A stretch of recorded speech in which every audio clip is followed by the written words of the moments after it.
नमस्कार। सुशांत केस में इम्तियाज खत्री एक बहुत बड़ा नाम है, लेकिन ये इम्तियाज खत्री है कौन और सुशांत केस में इसका नाम क्यों जोड़ा जाता है? बहुत सारे लोग इसके ऊपर सवाल भी उठाए। आखिर ये सुशांत केस में इम्तियाज खत्री बहुत बड़ा नाम सामने आ रहा था। आखिर ये बंदा क्या करता है, कौन सी काम करता है और अभी एक संदिग्ध रूप में इसके नाम को क्यों सोशल मीडिया पे आज भी इम्तियाज खत्री का नाम आता है? आज बताऊंगा इस वीडियो में कि इम्तियाज खत्री कौन है, आखिर कहां है, किस जर छुपा है और सुशांत केस में इसका नाम क्यों आता है। आज इन्हीं सारे विषयों के बारे में इस विषय पे बात करेंगे इस वीडियो में डिटेल में। तो इस वीडियो पे बने रहिएगा क्योंकि ये वीडियो आज बहुत ही ज्यादा इंपॉर्टेंट होने वाला है आप लोगों के लिए।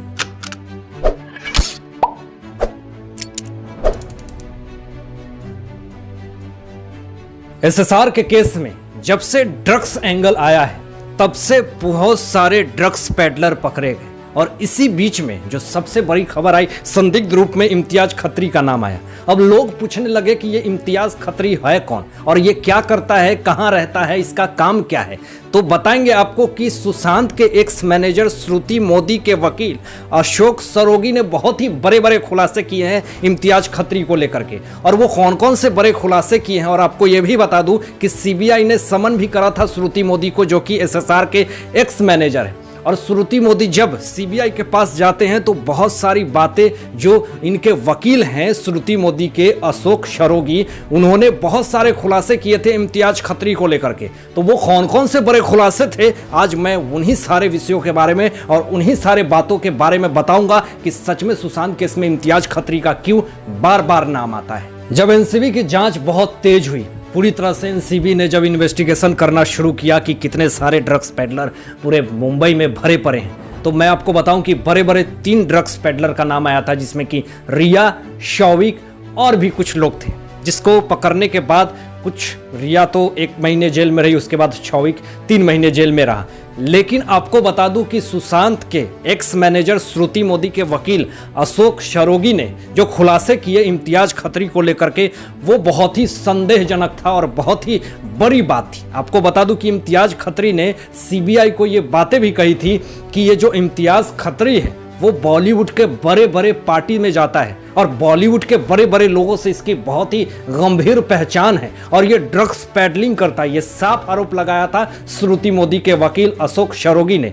तो इस पर से इम्तियाज खत्री का कोई भी बयान नहीं आया और अभी तक जब से ये केस का इन्वेस्टिगेशन हो रहा है तब से इम्तियाज खत्री अभी तक इसमें नहीं सामने आए हैं और ना ही इनका कोई भी स्टेटमेंट आया है। इसलिए इम्तियाज खत्री एक बहुत ही मेन सस्पेक्ट के रूप में देखा जा रहा है। और जिस तरह से अशोक सरोगी ने इतने बड़े बड़े खुलासे किए इम्तियाज खत्री को लेकर के, तो वो अपने आप में एक बहुत ही संदेहजनक बात है और पूरी तरह से फंसते हुए दिख रहे हैं इम्तियाज खत्री। अशोक सरोगी ने और भी बड़े बड़े खुलासे किए हैं इम्तियाज खत्री को लेकर के। उन्होंने कहा कि ये एक बहुत बड़ा बिल्डर का बेटा है और ये मुंबई में बड़ी बड़ी फिल्में प्रोड्यूस करता है, बड़ी बड़ी फिल्मों में पैसे लगाता है। उसके बाद ये भी खुलासा किया कि ये नेता लोगों के बीच में बहुत ही लोकप्रिय है और फिल्मों के अभिनेता के बीच में ये काफ़ी प्रसिद्ध है और इसका लिंक बहुत बड़े बड़े लोगों से है और पूरी तरह से इसका ड्रग्स माफिया से कनेक्शन है। अशोक सरोगी ने जो खुलासे किए सच में दिल को दहलाने वाली है। लेकिन सवाल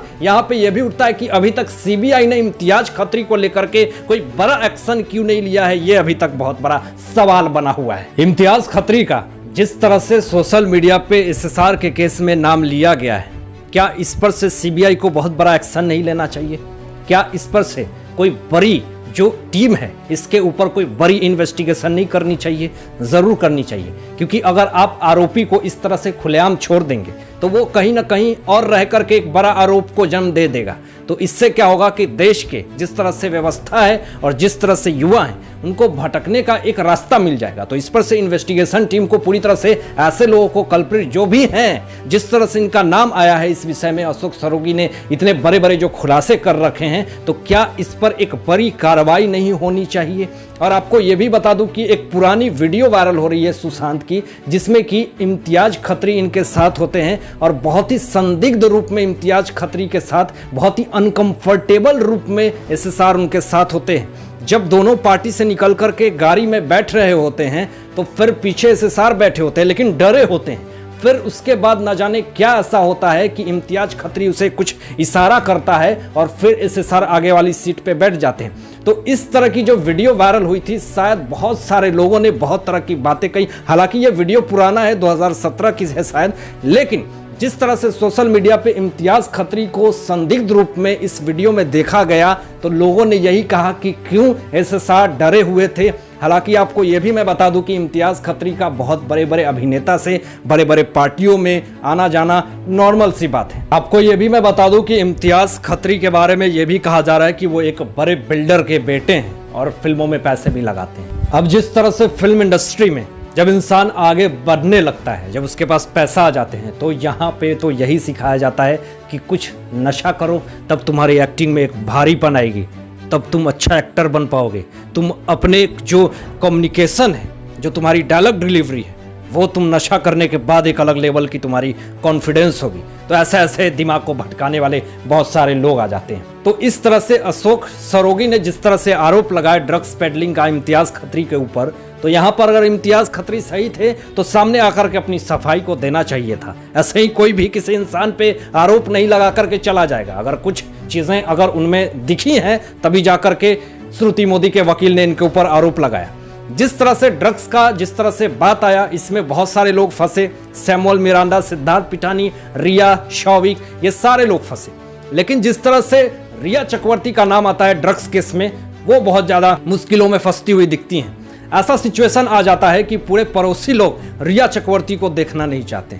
अब रिया चक्रवर्ती अपने घर को छोड़ करके कहीं और शिफ्ट होने की कोशिश करती है। वो फ्लैट खोजने की तलाश में होती है, लेकिन आपको पता है कि जब फ्लैट को आप खोजते हैं तो फिर आपका पूरा बायोडाटा, आपकी कोई क्रिमिनल हिस्ट्री तो नहीं है, आप हिट लिस्टेड तो नहीं है, पूरी तरह से बिल्डर देखता है।